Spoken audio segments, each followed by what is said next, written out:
What does it mean when we think of political enemies?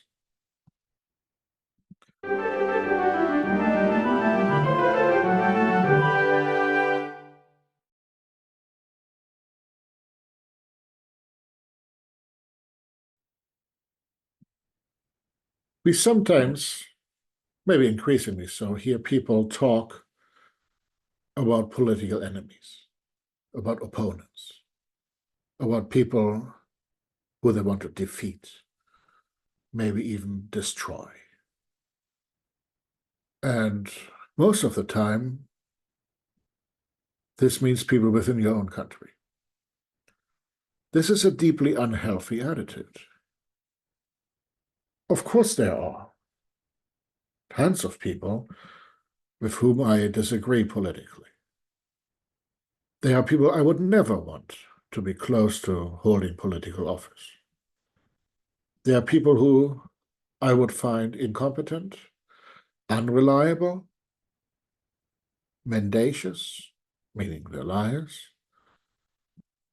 vapid, empty, populists, or just opportunists. There are also people who have ideas that I vehemently disagree with, that I find dangerous, that I find would undermine democracy. But within the same country, even within allied countries within the Western world, these aren't enemies. These are competitors within a democratic space. I have to find a way, we all have to find a way to understand what drives those people that we disagree with. We have to understand who these people are, how we can relate to them, and we need to find ways to relate to them because, after all, they are our fellow citizens or our fellow inhabitants. They are people, maybe not like you and me.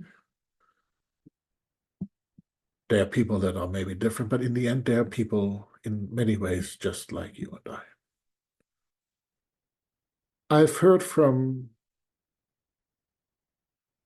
friends and colleagues that they really despise person so-and-so, that they don't understand how someone could really like those people, how someone could even love those people, how someone could relate to those people.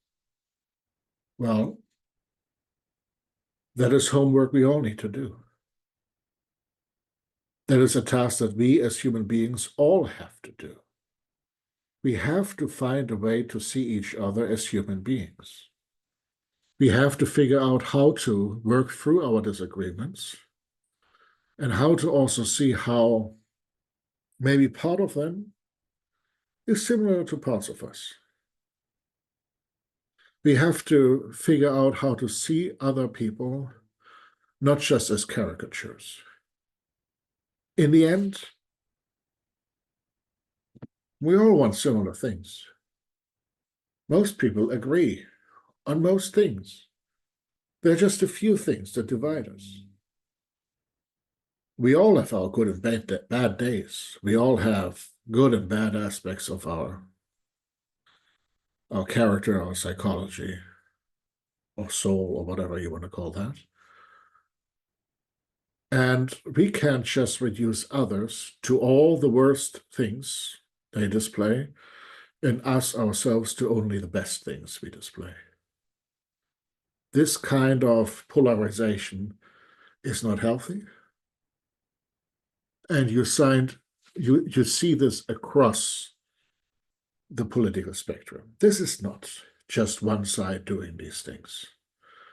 There are no sides. There are different people that may come together around certain candidates, around certain issues. But these candidates, these issues, these parties, they may change throughout a lifetime. When I think about enemies, even there it becomes complicated. Is Putin my enemy? Certainly. He wants to be. I don't want to be Putin's enemy.